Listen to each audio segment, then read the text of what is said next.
গণঅভ্যুত্থানের পর থেকে আজকে এখন ফেব্রুয়ারি মাস, আমরা অনেক দেখেছি যে তারা কিছুই সামলাতে পারেন না, তারা মবের দাবি করেন।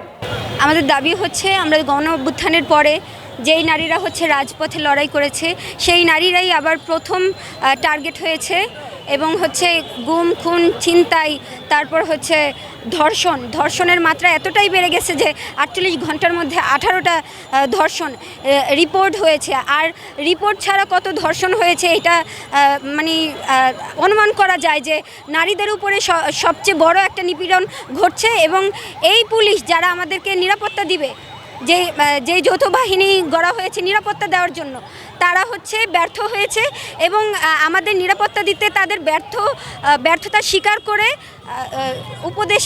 স্বরাষ্ট্র উপদেষ্টাকে পদত্যাগ করতে হবে। আমরা জানতে পারি যে ওই মুহূর্তে উপদেষ্টারা একটি মিটিংয়ে আছেন। তো আমরা আশাবাদী ছিলাম, আমরা বলেছিলাম যে আধা ঘন্টা সময় নিয়ে আমরা ওখানে বসবো।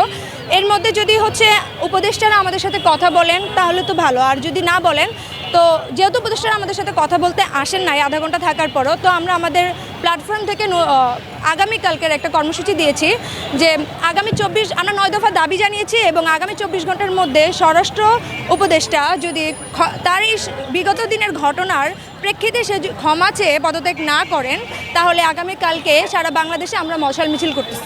বাংলাদেশের বিগত কয়েকদিন ধরে যে নিরাপত্তাহীনতায় ভুগতেছে আমরা সবাই, বিশেষ করে ঢাকার যারা আছে, নিরাপত্তাহীনতা এরই সাথে ধর্ষণের যে বিগত কয়েকদিন ধরে ধর্ষণ যে একদম নিউমেরিক্যালভাবে বাড়তেছে, এই ধর্ষণের প্রতিবাদে এই ধর্ষণগুলো কেন হচ্ছে এবং এর বিরুদ্ধে কার্যকরী ব্যবস্থা কেন এখন পর্যন্ত বাংলাদেশ সরকার নিতে পারছে না, এই দাবিগুলো জানানোর জন্য মূলত আমরা এখানে একত্রিত হয়েছি।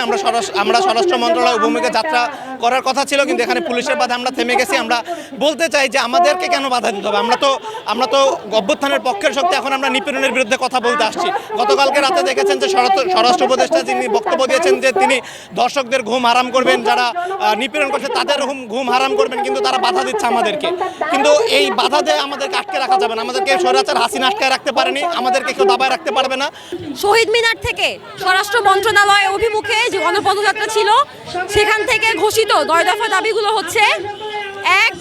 জননিরাপত্তা দানে ব্যর্থ স্বরাষ্ট্র উপদেষ্টাকে দায় স্বীকারপূর্বক পদত্যাগ করতে হবে। 2. সারা দেশে অব্যাহত ধর্ষণ, নারী নিপীড়ন, চুরি ডাকাতি, ছিনতাই বন্ধে কার্যকর পদক্ষেপ গ্রহণ করতে হবে। 3. অবিলম্বে পাহাড় সমতল সহ সারা দেশে ঘটে যাওয়া ধর্ষণ ও নিপীড়নের সকল ঘটনার বিচার নিশ্চিত করতে হবে। প্রয়োজনে ধর্ষণের ঘটনার বিচারের জন্য আলাদা ট্রাইব্যুনাল গঠন করতে হবে। 4. সংশ্লিষ্ট অংশীজনের মতামতের ভিত্তিতে ধর্ষণ ও নারী নিপীড়ন প্রতিরোধের আইনসমূহে প্রয়োজনীয় যৌক্তিক সংযোজন, বিয়োজন ও সংশোধন করতে হবে। 4.1 নারী ও শিশু নির্যাতন দমন আইন 2000-এর ধর্ষণের সংজ্ঞা পরিবর্তন করে ধর্ষণের শিকার ব্যক্তির লিঙ্গ, যৌনতা, ধর্ম, বর্ণ, জাতি, জাতীয়তা, প্রতিবন্ধিতা ও বয়স নির্বিশেষে সকলের ন্যায় বিচারের অভিগম্যতা নিশ্চিত করতে হবে। 4.1 অপরাধী বা ভুক্তভোগীর জেন্ডার নির্বিশেষে সকল ধরনের পেনেট্রেশনকে ধর্ষণের অন্তর্ভুক্ত করতে হবে। 4.2 যোনি, মলদ্বার বা যৌনাঙ্গের মুখে, ভিতরে বা বাইরে কিংবা শরীরের যে কোনো অংশে পুরুষাঙ্গ কিংবা অন্য কোনো বস্তুর প্রতিস্থাপনকে পেনেট্রেশন হিসেবে গণ্য করতে হবে। 4.2 ধর্ষণের ক্ষেত্রে প্রয়োজনীয় সাজা প্রদান নির্দেশিকা প্রণয়ন করা, যা অভিযুক্ত এবং ভুক্তভোগীর শারীরিক মানসিক অবস্থা এবং সম্ভাব্য পরিস্থিতি বিবেচনা করে শাস্তির আনুপাতিকতা নিশ্চিত করবে। 4.3 ধর্ষণের সাথে ভুক্তভোগীর বিয়ে রাষ্ট্রীয়ভাবে অবৈধ ঘোষণা করতে হবে। আই রিপিট, ধর্ষকের সাথে ভুক্তভোগীর বিয়ে রাষ্ট্রীয়ভাবে অবৈধ ঘোষণা করতে হবে।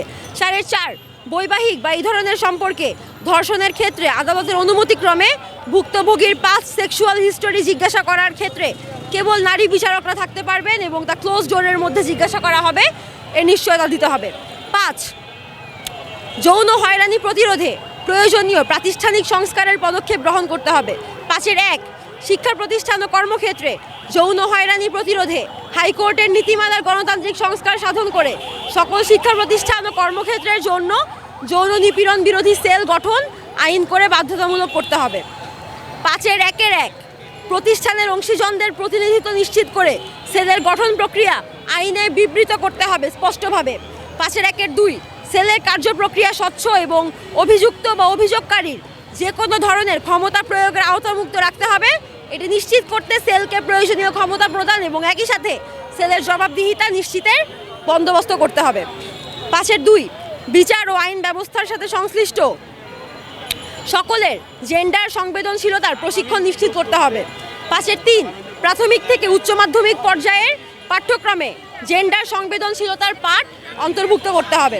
5-4 সম্মতি ও পছন্দের পরিষ্কার ধারণা দেয়, লিঙ্গভিত্তিক সহিংসতা প্রতিরোধের তথ্য ও জ্ঞান প্রদান করে এমন পাঠ পাঠ্যক্রমে অন্তর্ভুক্ত করতে হবে। 6 ধর্ষণের কেস নেওয়া নিয়ে যে থানাগত জটিলতা তা দূর করতে হবে। বিশেষ আইন অথবা বিশেষ সেলের অধিকার বলে ধর্ষণের অভিযোগ যে কোনো থানা গ্রহণ করবে এবং কার্যকর ব্যবস্থা গ্রহণ করবে।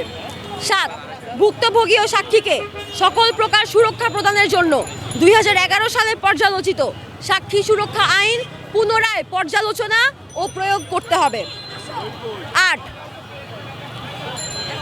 চবির নারী শিক্ষার্থীদের হেনস্থা, স্লাট শেমিং এবং বরখাস্তের ঘটনা চট্টগ্রাম বিশ্ববিদ্যালয়ের নারী শিক্ষার্থীদের হেনস্থা, স্লাট শেমিং এবং বরখাস্তের ঘটনা পূর্ণ তদন্ত করে জড়িতদের শাস্তির আওতায় আনতে হবে এবং ভবিষ্যতে এই ধরনের কোনো ঘটনায় দায়িত্বপ্রাপ্ত কোনো কর্তৃপক্ষ যদি স্লাট শেম করে তাকে দায়িত্ব থেকে অব্যাহতি দিতে হবে।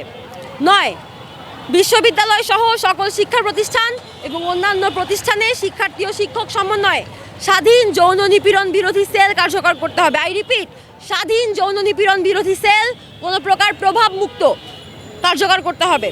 সেলে আবশ্যিক নারী সদস্য থাকবে। অপরাধ প্রমাণ সাপেক্ষে দোষীকে শাস্তি দেওয়ার ক্ষমতা উক্ত সেলকে দিতে হবে। আজকের শহীদ মিনার থেকে স্বরাষ্ট্র মন্ত্রণালয় অভিমুখে যে পদযাত্রা ছিল সেই পদযাত্রা থেকে আমরা আজকে 9 দফা দাবি ঘোষণা করছি। আপনারা জানেন আজকের পদযাত্রায় আমাদেরকে পুলিশ বাধা দিয়েছে এবং আমাদের কয়েকজনকে আহতও করেছে। আমরা আগামীকালকে মশাল মিছিলের আহ্বান জানিয়েছি সন্ধ্যায় আশু ভাস্কর্য থেকে।